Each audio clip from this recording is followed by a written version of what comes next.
My name is Kelly Loosli. I know that's weird for some of you that my name is Kelly.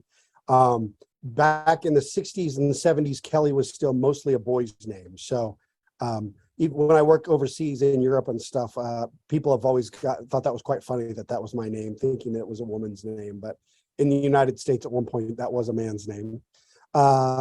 Most recently, for the last 20 or so years, I've been running an animation program at a university called Brigham University, which is located in Provo, Utah, really close to Sundance. So if you've heard of the Sundance Film Festival, we're just literally like 15 minutes away from the Sundance ski resort. But before my time teaching as a professor, I worked for Walt Disney in the live action division of the company. And then before that, I worked for DreamWorks. So at DreamWorks, I worked on Prince of Egypt. I worked on the movie Shrek. I worked on Spirit, the movie about the horse. That's sort of my background. And then when I was your age, I was doing a lot of clay animation and stop motion commercials. So that's kind of who I am. So do you want to jump right in and share one of the student films that you had told me about? Yeah, so the film I'm about to show you is made by college students at my university. It won a student Emmy, which is the Emmys are given out by the Television Academy Awards. So you have the Motion Picture Academy Awards and you have the Television Academy Awards. So this won the best college film in the United States last year for the Television Academy Awards. And let me make sure that this is going to work for video. Okay, can you all see my black screen now? Yep, you're good. All right, let's go for it.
That was awesome. So that's a sample of what I do now. I teach students and they make stuff like that. So That there that you is go. so much fun. So I already got some questions emailed to me, and I know that we have some kids here that have some questions they want to put out in the chat. So I will go ahead and open up the chat. But we had one kid email, and he wanted to know, what would you recommend that the students learn now in middle school and high school if they want to pursue that in college? So it depends on what you want to do in the industry. The animation industry has two sort of tracks or areas of focus. You could be artists, right? Pure art, or you might be the technical computer side. So what I would tell you if you want to do pure art is just to spend most of your time drawing from life. Don't draw anime characters, don't draw Disney characters, but really carry a sketchbook around with you and draw your dog, draw your parents, draw your friends, draw from life as much as possible. Most movies are about humans, so really understanding human anatomy and getting that background to where you can draw the human figure really well is really important. On the technical side, I would say start learning a little bit of coding, some programming. Most of the programming that we do in the animation industry is based on Python. Some of it is C++ based, but anything that will start to introduce you into basic programming will really help in that area. There are a lot of people who learn 3D software really early and things like Blender, which is free. Certainly that helps, but that's not critical. But a lot of people your age nowadays are just really sort of picking up the software and kind of going for it. So that's clearly an option as well. Now, you were discussing before that you had worked on animation and live action with your entire career. If you had to pick one thing that stands out, a project that you worked on, what has been one of the most important ones for you? So most students are really impressed that I worked on Spirit because it seems like all my students grew up really loving Spirit, especially girls. Girls seem to love those horse movies. But I think the thing that I got to work on the most, that I was most intrigued by and sort of thought was really remarkable, was the Prince of Egypt movie, the movie about Moses, right? Just the scale of that, the special effects, the quality of it. I still, that was a long time ago when I worked on that, and that movie still holds up. I really like that film. So Yeah, that's that one was of my really favorite ones that you've worked on. I just have to Oh say, yeah, it's a yeah, timeless film. yeah, it's great.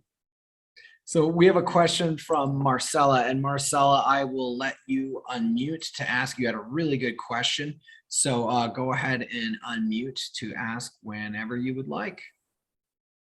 Can you listen to me? Yep, we can hear you.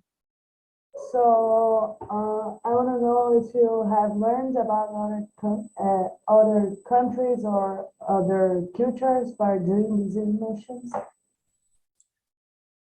Ralph, I couldn't understand. Yeah, what she no, was I saying. got you. So she wanted to know, have you learned, in your various projects, do you learn about other countries and other cultures in your work? So the thing that's great about animation is that it is global, right? I've worked in Budapest, Hungary. We worked with the studio in Spain. I've worked with studios in England, in Canada, in Malaysia. So I get that sort of practical experience of working with people in other countries. But when we made the movie Prince of Egypt, we had to clearly study Egypt. So a lot of it is connected to what projects you're on and or who you're working with. This week I go to Samoa, the country of Samoa. And so I had to learn about Samoa to make the film that I made that we're going to go air there in Samoa, because I have to make sure that what I'm doing is culturally appropriate and accurate to who and what they are, right? So filmmaking is there's a lot of research and study that goes into it. So yeah, we learn about a lot of different cultures and people because of the types of films we make. One of the kids wanted to know, how much on-the-job training did you have to do? Because obviously you went to school for animation, but then you kind of pivoted your career quite a bit. How much of it was on-the-job training as you were going, especially working at Disney and DreamWorks? Yes. So you learn a lot of basic skills, and then once you get there at the job, you really sort of will go into a very specific area. My students who come out of my program already have started to specialize. And then when they get to the studio, that specialization, that real specific on-the-job training becomes amplified, and then even more so because it's very much about how the studio does that one thing. So if you're like an expert at computer animated water, you might know a variety of techniques for doing it, but then when you get to Disney, they handle it a certain way, and that's what you learn. You learn their methods for doing that specific thing. There's so much to it. Even in the short film that you showed us, by the way, if we could put that in the recording, I'll send you an email about that. But that was absolutely incredible. So how detailed, like how long did that take for you guys just to make that short? Because there's so many intricate details within that recording. Yeah, so that movie took the students about 1.5 years to make. Probably a core of about 40 students worked on it. They basically treated it like they were making a feature film at a major studio. And yeah, there are people who just specialized in water. There are people who specialized in the explosions from the cannon. There are people who modeled the figures, designed the figures, created the rigs. So it was lots of specialties, just like you would find in the, in Hollywood, in the movie industry. That's absolutely incredible. And we'll let you go. We have a couple more questions and we'll let you go, but we have Oh, Maria. you're fine. Maria, you had a really good question. Go ahead and unmute to ask. Can you hear me? Yep, you're good. Yeah. Okay. I asked because what do you think was the hardest step to get where you are right now? I think really the hardest step is figuring out what you want to do, right? A lot of students have lots of interests, and so they just dabble in lots of different places.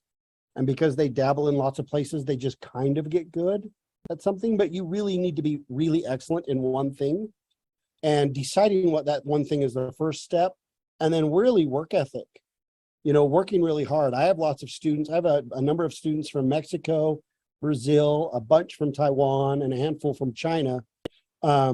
And they're all studying with us here in the United States. And what they did early on was figure out what they wanted to do, got really good at that. And then that sort of skill helped them sort of get to that next step. And then, each step builds, but being able to decide and focus on one thing really quite often is a key for success.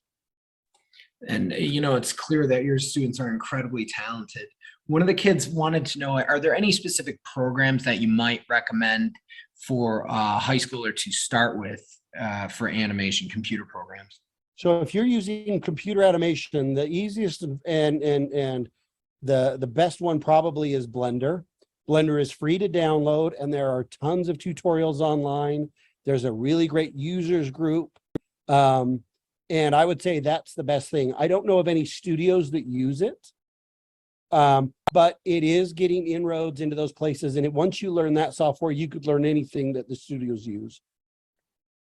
That's solid advice. And before we let you go, as someone you have such a storied career and you have done so much in your professional life, what kind of advice would you give for these kids as they kind of go off into the world and figure out what they want to do with their lives?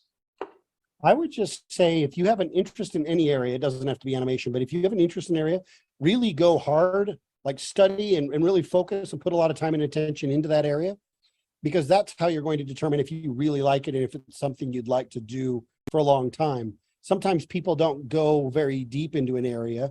and it's hard for them to determine whether they like it, or they're worried that they're going to be wasting time. But if you can develop a skill in one area and then you say, well, this isn't what I want to do for a living, that's fine. You've at least eliminated that.